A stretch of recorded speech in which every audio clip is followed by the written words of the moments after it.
દુનિયાના પ્રચલિત સર્વધર્મો ભગવદ્ ગીતામાં અપાયેલા ઉપદેશના પડઘા સમાન છે. ભગવાન મહાવીર, ભગવાન ગૌતમ બુદ્ધ, ગુરુ નાનક અને કબીર જેવા મહાત્માઓના સિદ્ધાંતોની ઉચ્ચતમ અભિવ્યક્તિ ભગવદ્ ગીતા છે. આ ગીતાના કેસેટ પુષ્પો આપ સૌની સેવામાં પ્રસ્તુત છે.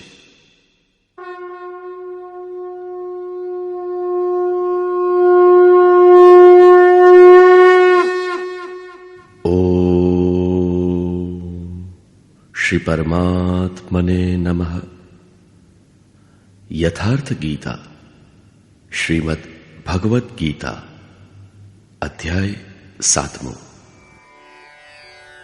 આગલા અધ્યાયોમાં ગીતાના મુખ્ય લગભગ તમામ પ્રશ્નો પૂરા થઈ ગયા છે. નિષ્કામ કર્મયોગ, જ્ઞાનયોગ, કર્મ અને યજ્ઞનું સ્વરૂપ અને એનું વિધિ, યોગનું વાસ્તવિક સ્વરૂપ અને એનું પરિણામ તથા અવતાર, વર્ણસંકર, સનાતન, આત્મસ્થિત મહાપુરુષને માટે પણ લોકહિતાર્થે કર્મ કરવા ઉપર ભાર, યુદ્ધ વગેરે ઉપર વિશદ ચર્ચા કરવામાં આવી. આગલા અધ્યાયોમાં યોગેશ્વર શ્રી કૃષ્ણએ એની સાથે સંકળાયેલા અનેક પૂરક પ્રશ્નો પણ લીધા. એનું સમાધાન તથા અનુષ્ઠાન આરાધનામાં સહાયક પુરવાર થશે. 6ઠા અધ્યાયના અંતિમ શ્લોકમાં યોગેશ્વરે એવું કહીને પોતે પ્રશ્નનું બીજારોપણ કર્યું કે જે યોગી મદગતે નાંતરાત્મના, મારામાં અંતઃકરણથી સ્થિત છે, એને હું શ્રેષ્ઠ યોગી માનું છું. પરમાત્મામાં સારી સ્થિતિ કઈ? ઘણા યોગીઓ પરમાત્માને મેળવે છે, પરંતુ ત્યાં પણ કોઈક કમી એમને ખટકે છે. લેશ માત્ર પણ કસર ન રહેવી જોઈએ. આવી અવસ્થા ક્યારે આવે? સંપૂર્ણતાથી પરમાત્માની જાણકારી ક્યારે આવે? ક્યારે આ જાણકારી થાય છે? આ અંગે યોગેશ્વર કહે છે. શ્રી ભગવાન ઉવાચ.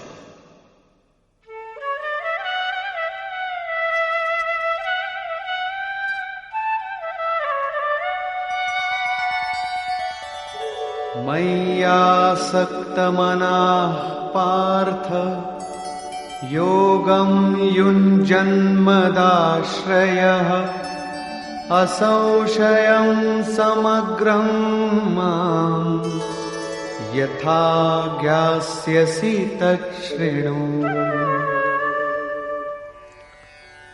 હે પાર્થ, મારામાં આસક્તિ રાખીને, બાહ્ય નહીં પરંતુ મદાશ્રયાઃ અર્થાત મારામાં મન પરોવીને યોગની સાધના કરતા કરતા તું મને કેવી રીતે સંપૂર્ણતઃ જાણીશ એ સાંભળ.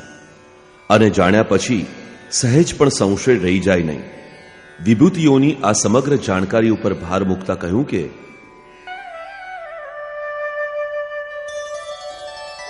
જ્ઞાનમ તેહં સવિજ્ઞાનમ ઇદં વક્ષ્યામ્યશેષતઃ યજ્ઞાત્વા નેહ ભૂયોન્યત જ્ઞાતવ્યમવશિષ્યતે. હું તારા માટે આ વિજ્ઞાન સહિત જ્ઞાન સંપૂર્ણપણે કહીશ. પૂર્તિકાળમાં યજ્ઞ જેની સૃષ્ટિ કરે છે તે અમૃત તત્વની પ્રાપ્તિની સાથે મળનારી જાણકારીનું નામ જ્ઞાન છે. પરમતત્વ પરમાત્માની પ્રત્યક્ષ જાણકારીનું નામ જ્ઞાન છે. મહાપુરુષને એકી સાથે સર્વત્ર કાર્ય કરવાની ક્ષમતા મળે છે તે વિજ્ઞાન છે. ભગવાન બધાના હૃદયમાં એક સાથે કેવી રીતે કામ કરે છે, કેવી રીતે ઉઠે બેસે છે, પ્રકૃતિના કેન્દ્રમાંથી મુક્તિ મેળવીને સ્વરૂપ સુધીનું અંતર કેવી રીતે પાર કરી લે છે, એની આ કાર્યપ્રણાલીનું નામ વિજ્ઞાન છે. આ વિજ્ઞાન સહિતના જ્ઞાનનું હું સંપૂર્ણતયા વર્ણન કરીશ. તેને જાણીને, કેવળ સાંભળીને નહીં, એને જાણીને સંસારમાં બીજું કશું જ જાણવા જેવું રહેતું નથી. માનનારની સંખ્યા ખૂબ ઓછી છે.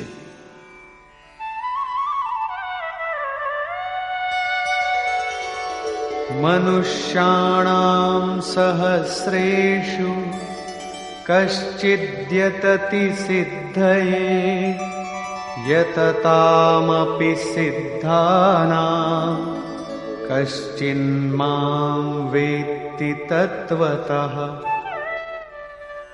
હજારો માણસોમાં કોઈક જ મનુષ્ય મારી પ્રાપ્તિ માટે પ્રયત્ન કરે છે, અને આ પ્રયત્ન કરનાર યોગીઓમાં પણ કોઈ વિરલ પુરુષ જ મને તત્વથી એટલે કે સાક્ષાત્કાર સાથે જાણે છે.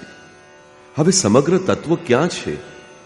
એક સ્થાન ઉપર પિંડ રૂપે છે અથવા સર્વત્ર વ્યાપ છે? આ અંગે યોગેશ્વર શ્રી કૃષ્ણ કહે છે,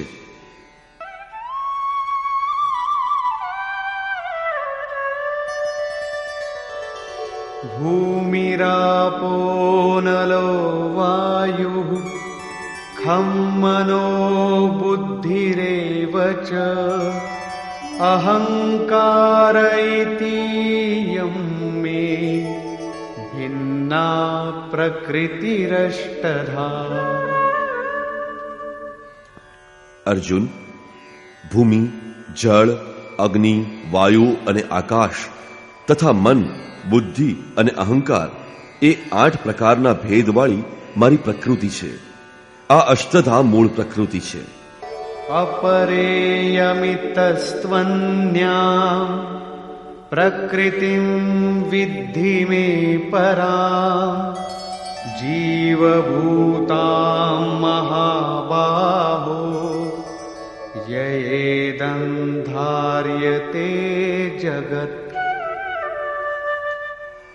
ઇયમ અર્થાત આ 8 પ્રકારવાળી મારી અપરા પ્રકૃતિ છે, અર્થાત જડ પ્રકૃતિ છે. મહાબાહુ અર્જુન, આનાથી બીજીને જીવરૂપ પરા અર્થાત ચેતના પ્રકૃતિ જાણ, જેનાથી સંપૂર્ણ જગત ધારણ કરવામાં આવ્યું છે તે જીવાત્મા છે. જીવાત્મા પણ પ્રકૃતિના સંબંધમાં રહેવાને કારણે પ્રકૃતિ જ છે. एतद्योनीनि भूतानि सर्वाणीत्युपधारय अहं कृत्स्नस्य जगतः प्रभवः प्रलयस्तथा. અર્જુન, એવું સમજ કે સંપૂર્ણ ભૂત એતદ્યોનિની આ મહાપ્રકૃતિઓથી પરા અને અપરા પ્રકૃતિઓથી જ ઉત્પન્ન થનારા છે. આ બંને એકમાત્ર યોનિ છે. હું સંપૂર્ણ જગતની ઉત્પત્તિ તથા પ્રલયરૂપ છું, અર્થાત મૂળ કારણ છું. જગતની ઉત્પત્તિ મારાથી અને પ્રલય એટલે કે વિલય પણ મારામાં છે.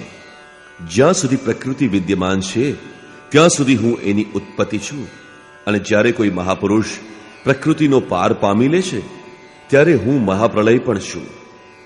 સૃષ્ટિની ઉત્પત્તિ અને પ્રલયના પ્રશ્નને માનવ સમાજે કુતૂહલથી જોયો છે. વિશ્વના અનેક શાસ્ત્રોમાં એને કોઈને કોઈ રીતે સમજવાનો પ્રયત્ન ચાલતો રહ્યો છે. કોઈ કહે છે પ્રલયમાં સંસાર ડૂબી જાય છે, તો કોઈના મત અનુસાર સૂર્ય એટલો બધો નીચે ઉતરી આવે છે કે સૃષ્ટિ સળગી જાય છે. કોઈ એને કયામત કહે છે, એ દિવસે બધાનો ફેંસલો સંભળાવવામાં આવશે. કોઈ નિત્ય પ્રલય, નૈમિત્તિક પ્રલયની ગણના કરવામાં વ્યસ્ત છે. પરંતુ યોગેશ્વર શ્રી કૃષ્ણના કહેવા પ્રમાણે પ્રકૃતિ અનાદિ છે, પરિવર્તનશીલ છે, પરંતુ એનો કદી નાશ થયો નથી. ભારતીય ધર્મગ્રંથ પ્રમાણે મનુએ પ્રલય જોયો હતો. એમની સાથે 11 ઋષિઓએ મત્સ્યના સિંગમાં નાવ બાંધીને હિમાલયના એક ઊંચા શિખર પર પહોંચીને આશ્રય લીધો હતો. લીલાકાર શ્રી કૃષ્ણના ઉપદેશો અર્થાત જીવન સાથે સંબંધિત એના સમકાલીન શાસ્ત્ર ભાગવતમાં મૃકુંડ મુનિના પુત્ર માર્કંડેય મુનિએ પ્રલયનો આંખે દેખ્યો અહેવાલ પ્રસ્તુત કર્યો છે. તેઓ હિમાલયની ઉત્તરમાં પુષ્પભદ્રા નદીને કિનારે રહેતા હતા. ભાગવતના 12મા સ્કંધના 8મા અને 9મા અધ્યાય પ્રમાણે શૌનક આદિ ઋષિઓએ સુતજીને પૂછેલું કે માર્કંડેયજીએ મહાપ્રલયમાં વડના પત્તા ઉપર ભગવાન બાલમુકુંદના દર્શન કર્યા હતા, પરંતુ એ તો તમારા વંશના જ હતા, અમારાથી થોડા સમય પૂર્વે થયા હતા. એમના જન્મ પછી ન કોઈ પ્રલય થયો હતો, ન કોઈ સૃષ્ટિ ડૂબી હતી, બધું યથાવત છે. તો પછી એમણે પ્રલય ક્યારે જોયો? કયો પ્રલય જોયો?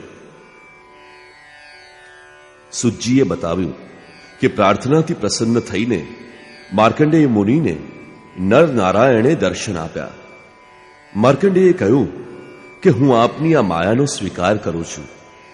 એક દિવસ મુનિ જ્યારે પોતાના આશ્રમમાં ભગવાનના ધ્યાનમાં લીન થઈને બેઠા હતા ત્યારે એમણે જોયું કે ચારે બાજુથી સમુદ્ર છલકાઈને એમના ઉપર આવી રહ્યો છે. એમાં મગરો છલાંગ મારી રહ્યા હતા. એની ઝપટમાં ઋષિ માર્કંડેય પણ આવી ગયા. એ બચવા માટે આમ તેમ ભાગી રહ્યા હતા. આકાશ, સૂર્ય, પૃથ્વી, ચંદ્રમા, સ્વર્ગ, જ્યોતિષ મંડળ બધા જ એ સમુદ્રમાં ડૂબી ગયા. એટલામાં માર્કંડેયજીએ એક વૃક્ષ અને એના પાંદડા ઉપર એક બાળકને બેઠેલું જોયું અને એકી શ્વાસે માર્કંડેય પણ એ શિશુના ઉદરમાં જતા રહ્યા. ત્યાં એમણે પોતાનો આશ્રમ, સૂર્યમંડળ સહિત તમામ સૃષ્ટિને જીવિત જોઈ અને તરત જ એકી શ્વાસે શિશુના પેટની બહાર આવી ગયા. આંખો ખુલી તો માર્કંડેય મુનિએ જોયું કે પોતે પોતાના જ આશ્રમમાં પોતાના આસન ઉપર બેઠા હતા. સ્પષ્ટ છે કે કરોડો વર્ષના ભજન બાદ માર્કંડેય મુનિએ એ ઈશ્વરીય દ્રશ્ય પોતાના હૃદયમાં જોયું. અનુભવમાં જોયું કે બહાર તો બધું જ્યાં ને ત્યાં સ્થિત હતું. આમ પ્રલય એ તો યોગીના હૃદયમાં ઈશ્વરને મળવાની અનુભૂતિ છે. ભજનના પૂર્તિકાળમાં યોગીના હૃદયમાં સંસારનો પ્રવાહ મટીને અવ્યક્ત પરમાત્મા જ શેષ રહે છે. આ જ પ્રલય છે. પ્રલય બહાર નથી હોતો. મહાપ્રલય શરીર રહેવાથી અદ્વૈત અનિર્વચનીય સ્થિતિ છે. આ ક્રિયાત્મક છે. કેવળ બુદ્ધિથી નિર્ણય લેનારા ભ્રમનું સર્જન કરે છે. એ પછી હું હોઉં કે તમે હો. આગળ જોઈએ.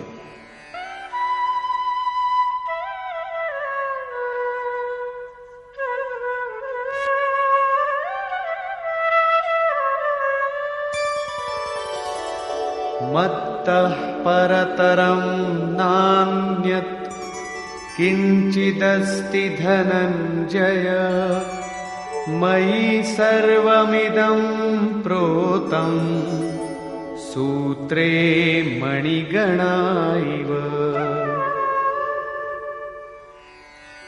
ધનંજય, મારા સિવાય બીજી એક પણ વસ્તુ અસ્તિત્વમાં નથી. સૂત્રમાં પરોવાયેલા મણિઓની જેમ આ સંપૂર્ણ જગત મારામાં ગૂંથાયેલું છે. આમ છે તો ખરું, પરંતુ તે કેવી રીતે જાણીએ? આ અધ્યાયના પ્રથમ શ્લોક મુજબ અનન્ય આસક્તિ, ભક્તિથી મારામાં પરાયણ થઈને યોગમાં એ જ રૂપમાં જોડાઈ જવું, એના સિવાય બીજો માર્ગ નથી. યોગમાં જોડાવું આવશ્યક છે.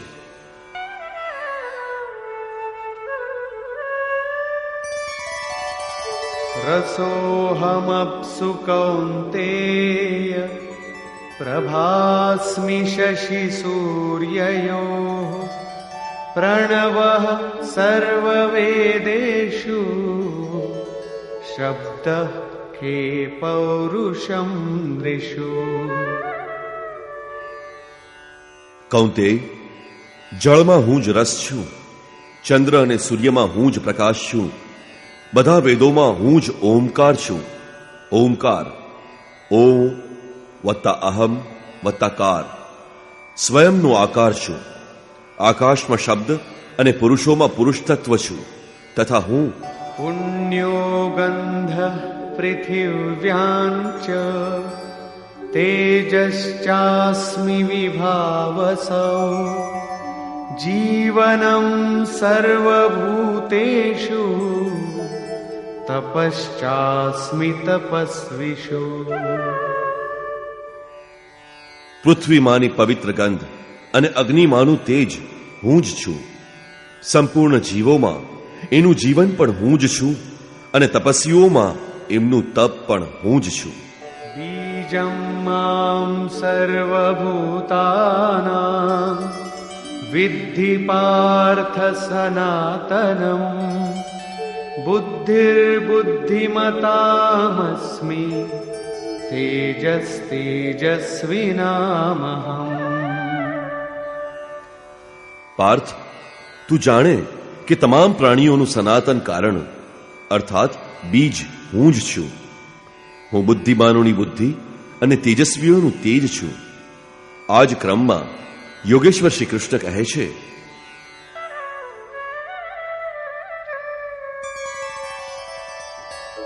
बलं बलवतां चाहं कामरागविवर्जितं धर्माविरुद्धो भूतेषु कामोऽस्मि भरतर्षभ। હે ભરત શ્રેષ્ઠ અર્જુન, હું બળવાનોમાં કામના અને આસક્તિ રહિત બળ છું. સંસારમાં બધા જ તો બળવાન બને છે. કોઈ દંડ બેઠક કરે છે, કોઈ પરમાણુ એકઠા કરે છે, પરંતુ શ્રી કૃષ્ણ કહે છે કે કામ અને રાગથી પર જે બળ છે તે બળ હું છું. તે જ વાસ્તવિક બળ છે. સર્વ પ્રાણીઓની ધર્મને અનુરૂપ કામના હું છું. પરબ્રહ્મ પરમાત્મા જ એકમાત્ર ધર્મ છે જે બધાને ધારણ કરી રહ્યા છે. જે શાશ્વત આત્મા છે તે જ ધર્મ છે. એનો વિરોધ ન કરનારી કામના પણ હું જ છું.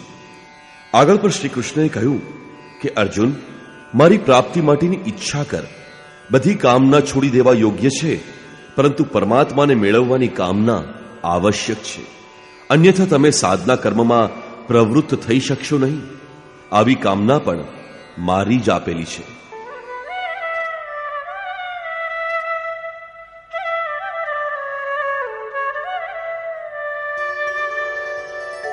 ये चैव सात्विका भावा राजसास्तामसाश्च ये मत्त एवेति तान् विद्धि नत्वहं तेषु ते मयि। વળી જે સત્વગુણથી ઉત્પન્ન થનારા ભાવ છે, જે રજોગુણથી અને તમોગુણથી ઉત્પન્ન થનારા ભાવ છે, તે સૌ મારાથી જ ઉત્પન્ન થયેલા છે એમ સમજ. પરંતુ વાસ્તવમાં તે સૌમાં હું અને તે મારામાં નથી. કેમ કે ન તો હું એમાં ખોવાયો છું, ન તેઓ મારામાં પ્રવેશ મેળવી શકે છે. આનું કારણ એ છે કે મને કર્મની સ્પૃહા નથી. હું નિર્લેપ છું. મારે એમનામાં કાંઈ મેળવવાનું નથી. આથી તે મારામાં પ્રવેશ કરી શકતા નથી. આવું હોવા છતાં પણ જેમ આત્માની ઉપસ્થિતિથી જ શરીરને ભૂખ તરસ લાગે છે, આત્માને તો અન્નજળની કોઈ આવશ્યકતા જ નથી. એ જ રીતે પ્રકૃતિ પરમાત્માની હાજરીમાં જ પોતાનું કાર્ય કરી શકે છે, પરંતુ પરમાત્મા એના ગુણ અને કાર્યોથી નિર્લેપ રહે છે.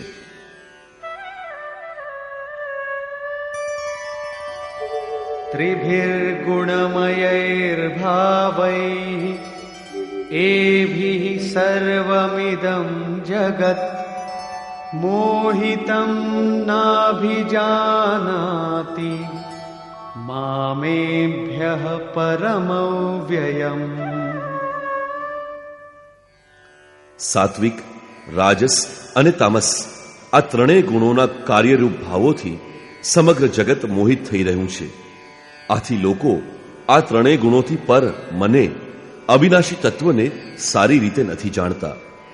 હું ત્રણેય ગુણોથી પર છું, અર્થાત આ ત્રણ ગુણોનું અંશ માત્ર આવરણ પણ હોય છે ત્યાં સુધી કોઈ મને જાણી શકતું નથી. એણે હજી ચાલવાનું છે, એ પથિક છે. અને दैवी ह्येषा गुणमयी मम माया दुरत्यया मामेव ये प्रपद्यन्ते मायामेतान्तरन्ति ते।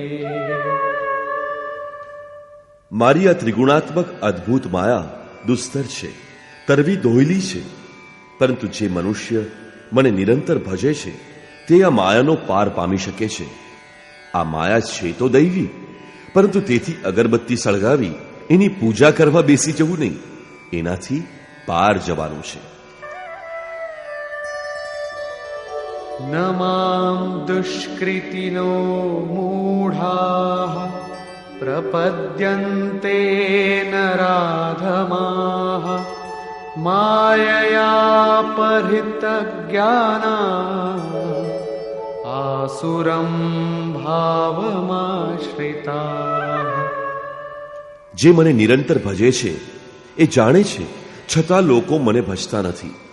માયાએ જેમના જ્ઞાનને હરી લીધું છે જે આસુરી સ્વભાવવાળા છે, મનુષ્યોમાં અધમ છે, કામ ક્રોધાદિ દુષ્કૃત્યો કરનારા મૂઢ લોકો છે, એ મને ભજતા નથી. તો કોણ ભજે છે? ચતુર્વિધા ભજન્તે માં જનાઃ સુકૃતિનોર્જુન આર્તો જિજ્ઞાસુરર્થાર્થી જ્ઞાની ચ ભરતર્ષભ. હે ભરત શ્રેષ્ઠ અર્જુન, સુકૃતિનઃ ઉત્તમ અર્થાત નિયત કર્મ, જેના પરિણામે શ્રેયની પ્રાપ્તિ થાય છે એવા નિયત કર્મ કરનારા, અર્થાર્થી અર્થાત સકામ, આર્ત અર્થાત દુઃખમાંથી છુટકારો ઈચ્છનારા, જિજ્ઞાસુ અર્થાત પ્રત્યક્ષ રૂપે જાણવાની ઈચ્છાવાળા, અને જ્ઞાની અર્થાત જે પ્રવેશની સ્થિતિમાં છે, એ આ ચારે પ્રકારના ભક્તો મને ભજે છે. અર્થ એ વસ્તુ છે જેનાથી આપણા શરીર અથવા સંબંધોની પૂર્તિ થાય. તેથી અર્થ, કામનાઓ બધું પહેલા તો ભગવાન દ્વારા પૂર્ણ થાય છે. શ્રી કૃષ્ણ કહે છે કે હું જ પૂર્ણ કરું છું, પરંતુ આટલો જ વાસ્તવિક અર્થ નથી. આત્મિક સંપત્તિ જ સ્થિર સંપત્તિ છે. આ જ અર્થ છે. સાંસારિક અર્થની પૂર્તિ કરતા કરતા ભગવાન વાસ્તવિક અર્થ, આત્મિક સંપત્તિ તરફ આગળ વધારે છે. કારણ કે એવો જાણે છે કે આટલા માત્રથી મારો ભક્ત સુખી થશે નહીં. તેથી તે એને આત્મિક સંપત્તિ આપવા ચાહે છે. લોક લાહુ પરલોક નિબાહુ. આ લોકમાં લાભ અને પરલોકમાં નિર્વાહ એ બંને ભગવાનની વસ્તુ છે. ભગવાન પોતાના ભક્તને ખાલી નથી રાખતા.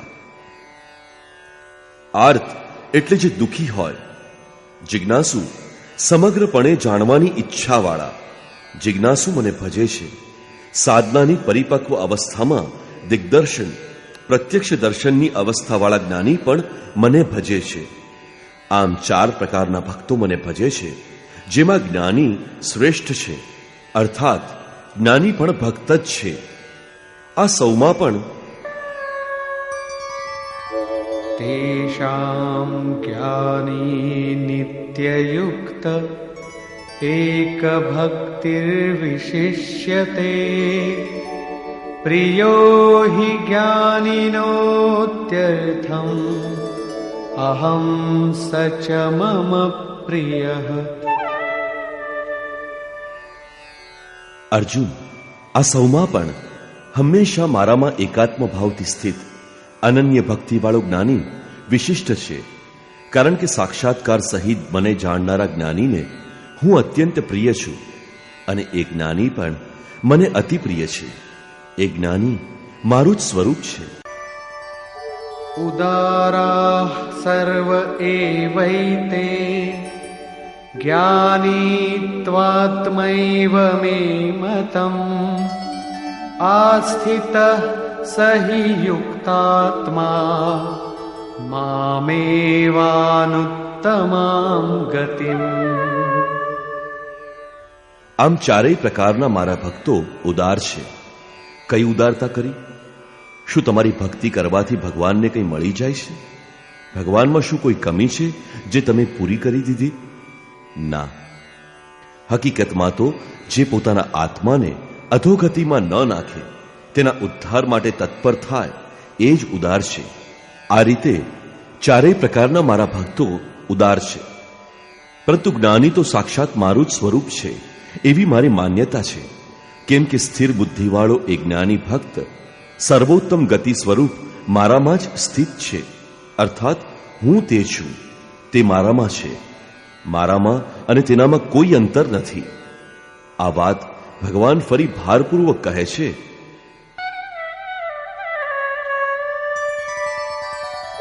બહૂનાં જન્મનામન્તે જ્ઞાનવાન માં પ્રપદ્યતે વાસુદેવઃ સર્વમિતિ સમહાત્મા સુદુર્લભઃ. અનેક જન્મો સુધી અભ્યાસ કરતા કરતા છેલ્લા જન્મમાં સાક્ષાત્કાર થતા આ બધું જ વિશ્વ વાસુદેવ છે એમ જાણી મારું ભજન કરનારો મહાત્મા મળવો ઘણો દુર્લભ છે. એ કોઈ વાસુદેવની પ્રતિમા ઘડાવતો નથી, પરંતુ પોતાની અંદર જ પરમેશ્વરને પામે છે. આવા જ્ઞાની મહાત્માને શ્રી કૃષ્ણ તત્વદર્શી પણ કહે છે. આવા મહાપુરુષોથી બહાર સમાજમાં કલ્યાણ થવાનો સંભવ છે. આ રીતે પ્રત્યક્ષ તત્વદર્શી મહાપુરુષ શ્રી કૃષ્ણના શબ્દોમાં અતિ દુર્લભ છે.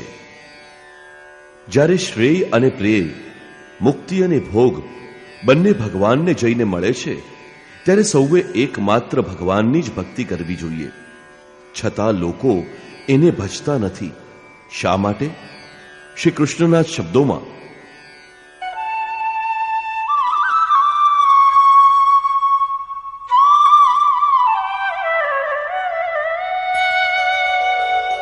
कामैस्तैस्तैर्हितज्ञानाः प्रपद्यन्तेऽन्यदेवताः तन्तन्नियममास्थाय प्रकृत्या नियताः स्वया. તે તત્વદર્શી મહાત્મા અથવા પરમાત્મા જ સર્વકાંઈ છે. લોકો આવું સમજી શકતા નથી, કેમ કે ભોગોની કામના લોકોના વિવેકને હરી લે છે. આથી પોતાની પ્રકૃતિ અર્થાત જન્મ જન્માંતરોથી પ્રાપ્ત સંસ્કારોથી પ્રેરાઈને એ પરમાત્માથી અલગ અન્ય દેવતાઓનું અને એમના પ્રચલિત નિયમોનું શરણ લે છે.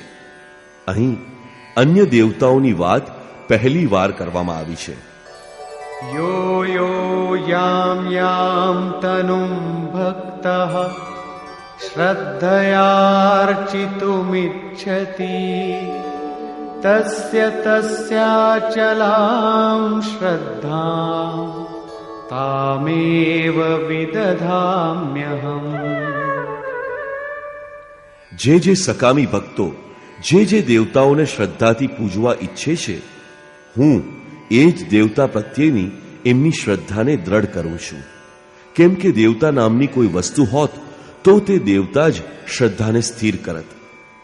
સતયા શ્રદ્ધયા યુક્તઃ તસ્યારાધનમીહતે લભતે ચ તતઃ કામાન મયૈવ વિહિતાન હિતાન. તે પુરુષ તે શ્રદ્ધાપૂર્વક તે દેવતાઓના સ્વરૂપની પૂજા કરવા તત્પર થાય છે અને એ દેવતાના માધ્યમથી મારા દ્વારા રચિત એ ઈચ્છિત ભોગોને નિશંક પ્રાપ્ત કરે છે. ભોગ આપે છે કોણ? હું જ આપું છું. ભોગ એમની જ શ્રદ્ધાનું પરિણામ છે. એ કોઈ દેવતાએ આપેલી ભેટ નથી, પરંતુ એને ફળ તો પ્રાપ્ત થાય છે. તો પછી એમાં ખોટું શું છે? આ અંગે શ્રી કૃષ્ણ કહે છે,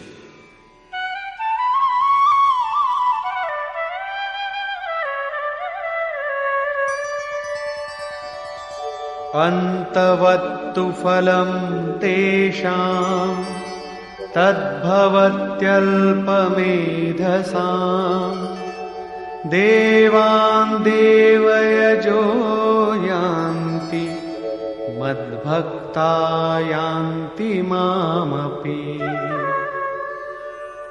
પરંતુ આ અલ્પબુદ્ધિવાળાઓને મળતું આ ફળ નાશવંત છે. ભોગવતા ભોગવતા આ ફળ નષ્ટ થઈ જાય છે. આથી નાશવંત છે. દેવતાઓને પૂજનારા દેવતાઓને પ્રાપ્ત થાય છે. અર્થાત દેવતા પણ નાશવંત છે.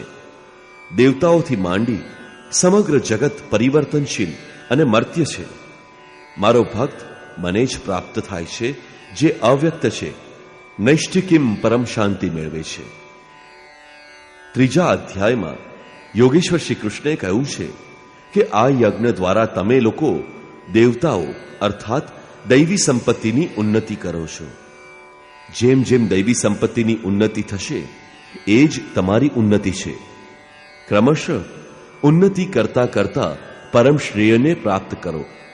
અહીં આ દેવતાઓ એવી દૈવી સંપત્તિનો સમૂહ છે જેનાથી પરમદેવ પરમાત્માનું દેવત્વ પ્રાપ્ત થાય છે. દૈવી સંપત્તિ મોક્ષ માટે છે. એના 24 લક્ષણોનું વર્ણન 16મા અધ્યાયમાં કરવામાં આવ્યું છે. દેવતા એટલે હૃદયના અંતર્ગત ભાગમાં પરમદેવ પરમાત્માના દેવત્વને પ્રાપ્ત કરનારા સદ્ગુણો. આમ તો આ હતી અંદરની વસ્તુ, પરંતુ કાલાંતરે લોકોએ ભીતરની અંદરની વસ્તુને બહાર જોવાનું શરૂ કર્યું.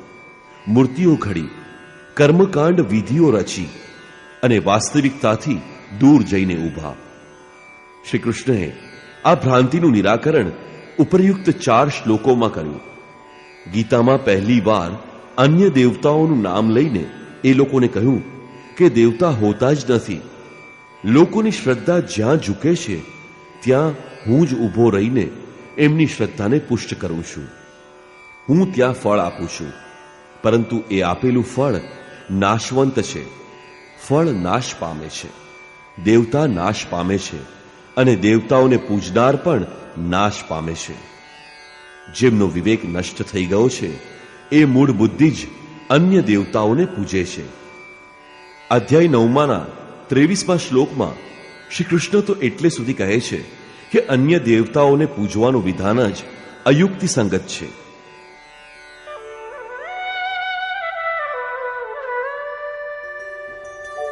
અવ્યક્તમ વ્યક્તિમાપન્નમ મન્યન્તે મામ બુદ્ધયઃ પરમ ભાવમજાનંતો મમાવ્યયમનુત્તમમ.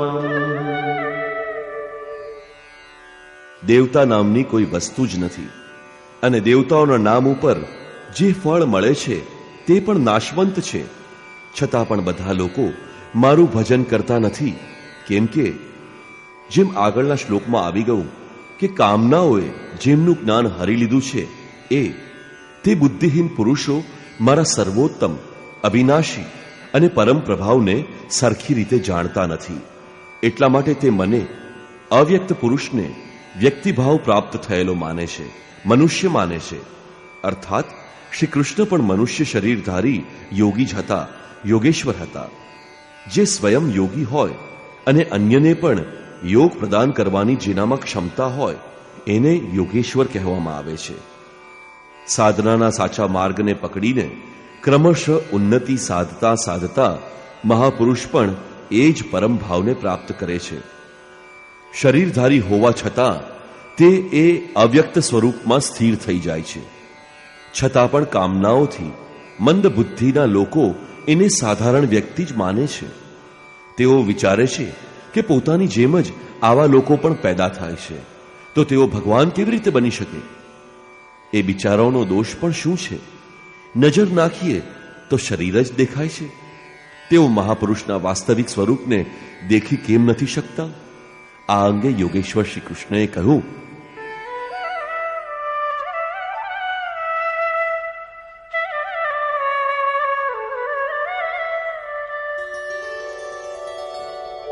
નાહં પ્રકાશઃ સર્વસ્ય યોગમાયા સમાવૃતઃ મૂઢોયં નાભિજાનાતિ લોકો મામજમૌવ્યયમ. સામાન્ય મનુષ્યો માટે માયા એક પડદો છે જેનાથી પરમાત્મા સંપૂર્ણતયા ઢંકાયેલા છે. યોગ સાધના સમજીને તે આમાં પ્રવૃત્ત થાય છે. ત્યારબાદ યોગ માયા અર્થાત યોગ ક્રિયા પણ એક આવરણ જ છે. યોગનું અનુષ્ઠાન કરતા કરતા એની પરાકાષ્ઠા યોગારૂઢતા આવી ગયા પછી એ છુપાયેલા પરમાત્મા વિદિત થાય છે. યોગેશ્વર કહે છે કે હું મારી યોગ માયાથી ઢંકાયેલો છું. માત્ર યોગની પરિપક્વ અવસ્થાવાળો જ મને યથાર્થપણે જોઈ શકે છે. હું બધાને પ્રત્યક્ષ નથી. આથી આ અજ્ઞાની પુરુષ મને જન્મરહિત, જેને હવે જન્મ નથી લેવાનો, અવિનાશી, જેનો નાશ થતો નથી, અવ્યક્ત સ્વરૂપ, જેને પુનઃ વ્યક્ત થવાનું નથી, એને જાણતા નથી. અર્જુન પણ શ્રી કૃષ્ણને પોતાની જેમ જ મનુષ્ય માને છે. આગળ એણે જોયું તો અર્જુન ગદગદ થઈ ગયો, વિનંતી કરવા લાગ્યો, વસ્તુતઃ અવ્યક્ત સ્થિત મહાપુરુષને ઓળખવામાં આપણે લોકો મહદ અંશે અંધ જ રહીએ છીએ. આગળ કહે છે,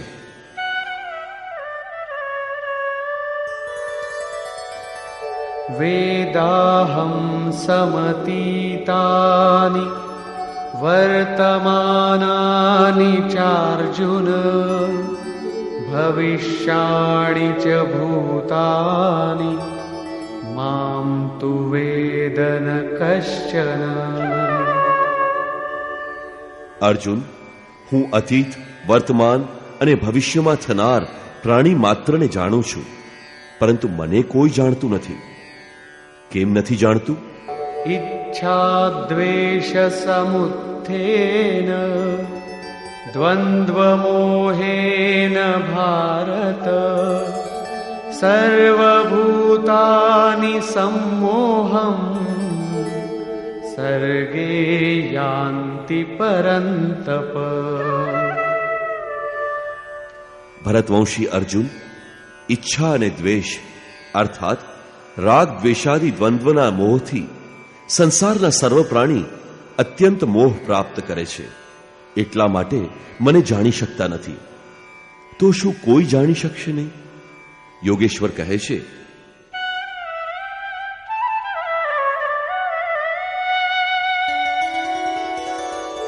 યેષાં ત્વંતગતં પાપં જનાનાં પુણ્યકર્મણાં તે દ્વંદ્વમોહ નિર્મુક્તા ભજન્તે માં દૃઢવ્રતા.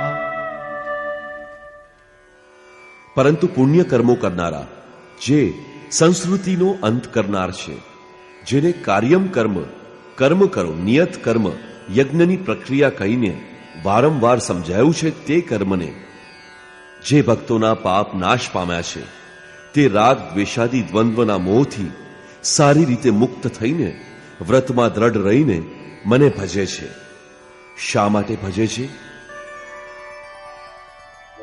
જરા મરણ મોક્ષાય મામાશ્રિત્ય યતન્તિ યે તે બ્રહ્મ તદ્વિદુ કૃત્સ્નમ અધ્યાત્મં કર્મ ચાખિલમ. જે મારા શરણમાં આવીને જરા મરણથી મુક્તિ પામવા પ્રયત્ન કરે છે, તે મનુષ્ય આ બ્રહ્મને, સંપૂર્ણ અધ્યાત્મને અને સંપૂર્ણ કર્મને જાણે છે. અને આ ક્રમમાં સાધિભૂતાધિદૈવં માં સાધિયજ્ઞં ચ યે વિદુઃ પ્રયાણ કાલેપિ ચ માં તે વિદુર્યુક્ત ચેતસઃ. જેઓ અધિભૂત, અધિદૈવ અને અધિયજ્ઞ સહિત મને ઓળખે છે, એવા સમત્વ પામેલા લોકો મરણ સમયે પણ મને જ જાણે છે, મારામાં સ્થિર થાય છે અને હંમેશા મને જ પ્રાપ્ત કરે છે. 26મા અને 27મા શ્લોકમાં એમણે કહ્યું કે મને કોઈ જાણતું નથી, કેમ કે તેઓ મોહગ્રસ્ત છે.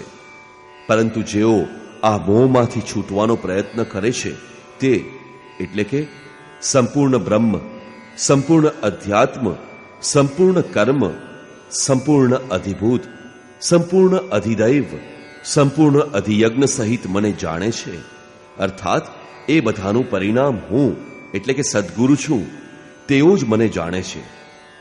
એટલે કે એવું નથી કે કોઈ જ જાણતા નથી. નિષ્કર્ષ: 7મા અધ્યાયમાં યોગેશ્વર શ્રી કૃષ્ણએ દર્શાવ્યું કે અનન્ય ભાવથી જે મારામાં સમર્પિત થાય છે, મારા આશ્રિત થઈને યોગમાં જોડાય છે, તે સમગ્ર રૂપથી મને જાણે છે. મને જાણવાનો હજારોમાંથી કોઈ એક વિરલો પ્રયત્ન કરે છે, અને પ્રયત્ન કરનારાઓમાંથી પણ કોઈક વિરલો જ મને પ્રાપ્ત કરે છે. તે મને પિંડ સ્વરૂપમાં એકદેશીય નહીં, પરંતુ સર્વત્ર વ્યાપેલો જાણે છે. 8 ભેદવાળી મારી પ્રકૃતિ છે. આ બંનેના સંયોગથી આખું જગત ઊભું છે. મારા દ્વારા જ તેજ અને બળ છે. રાગ અને કામથી રહિત બળ તથા ધર્માનુકૂળ કામના પણ હું જ છું. બધી જ કામનાઓ ત્યાગવા યોગ્ય છે, પરંતુ મારી પ્રાપ્તિ માટે કામ ના કર. આવી ઈચ્છા ઉત્પન્ન થાય એ પણ મારી જ કૃપા છે. કેવળ પરમાત્માને પામવાની કામના જ ધર્માનુકૂળ કામના છે. શ્રી કૃષ્ણએ બતાવ્યું છે કે હું ત્રિગુણાતીત છું. પરમનો સ્પર્શ કરીને પરમ ભાવમાં સ્થિર થયો છું. પરંતુ ભોગાસક્ત મૂઢ માણસ સીધો મને ભજવાને બદલે અન્ય દેવતાઓની ઉપાસના કરે છે. અલબત્ત ત્યાં દેવતા નામે અન્ય કંઈ નથી. પથ્થર, પાણી, વૃક્ષ જેની પણ પૂજા કરવાનું એ ઈચ્છે છે એની શ્રદ્ધાને હું પુષ્ટ કરું છું. પડદા પાછળ રહીને ફળ પણ હું જ આપું છું, કેમ કે અન્ય કોઈ દેવતા તો છે જ નહીં. કોઈ દેવતાની પાસે કોઈ ભોગ નથી. લોકો મને સાધારણ વ્યક્તિ સમજીને ભજતા નથી, કેમ કે હું યોગ પ્રક્રિયાથી ઢંકાયેલો છું. અનુષ્ઠાન કરતા કરતા યોગ માયાનું આવરણ પાર કરનાર જ મને શરીર ધારીને પણ અવ્યક્ત રૂપમાં જાણે છે, અન્ય સ્થિતિમાં નહીં. મારા ભક્તો 4 પ્રકારના છે: અર્થાર્થી, આર્ત, જિજ્ઞાસુ અને જ્ઞાની. જન્મ જન્માંતરના ચિંતન બાદ અંતિમ જન્મમાં પ્રાપ્તિવાળો જ્ઞાની મારું જ સ્વરૂપ છે. અર્થાત અનેક જન્મોના ચિંતનથી એણે ભગવત સ્વરૂપને પ્રાપ્ત કરી લીધું છે. રાગ દ્વેષના મોહથી આક્રાંત મનુષ્ય મને જાણી શકશે નહીં, પરંતુ રાગ દ્વેષથી રહિત થઈને જે નિયત કર્મનું, જેને સંક્ષેપમાં આરાધના કહી શકીએ, એ નિયત કર્મનું ચિંતન કરતા રહીને જન્મ મરણથી છૂટવા માટે પ્રયત્નશીલ છે, એ પુરુષ સંપૂર્ણ રૂપે મને જાણી લે છે. તે સંપૂર્ણ બ્રહ્મને, સંપૂર્ણ અધ્યાત્મને, સંપૂર્ણ અધિદેવને, સંપૂર્ણ કર્મને, સંપૂર્ણ યજ્ઞ સહિત મને જાણે છે. તે મારામાં પ્રવેશ કરે છે અને અંતકાળમાં પણ મને જ જાણે છે. અર્થાત પછી ક્યારેય એને વિસ્મૃતિ થતી નથી. આ અધ્યાયમાં પરમાત્માની સમગ્ર જાણકારીનું વિવેચન છે. એથી ઓમ તત્સદિતિ શ્રીમદ ભગવદ્ ગીતાસુ ઉપનિષત્સુ બ્રહ્મ વિદ્યાયા યોગ શાસ્ત્રે શ્રી કૃષ્ણાર્જુન સંવાદે સમગ્ર બોધ નામ 7મોધ્યાય. આ રીતે શ્રીમદ ભગવદ્ ગીતા રૂપી ઉપનિષદ અર્થાત બ્રહ્મ વિદ્યા તથા યોગ શાસ્ત્ર વિષયક શ્રી કૃષ્ણ અને અર્જુનના સંવાદમાં સમગ્ર બોધ નામનો 7મો અધ્યાય પૂરો થાય છે. ઇતિ શ્રીમદ પરમહંસ પરમાનંદસ્ય શિષ્ય સ્વામી અડગડાનંદ કૃતે શ્રીમદ ભગવદ્ ગીતાયાઃ યથાર્થ ગીતા ભાષ્યે સમગ્ર બોધ નામ 7મોધ્યાયઃ. આ રીતે શ્રીમદ પરમહંસ પરમાનંદજીના શિષ્ય સ્વામી અડગડાનંદ કૃત શ્રીમદ ભાગવત ગીતાના ભાષ્ય યથાર્થ ગીતામાં સમગ્ર જાણકારી નામનો 7મો અધ્યાય પૂરો થાય છે. હરિ ઓમ તત્સત.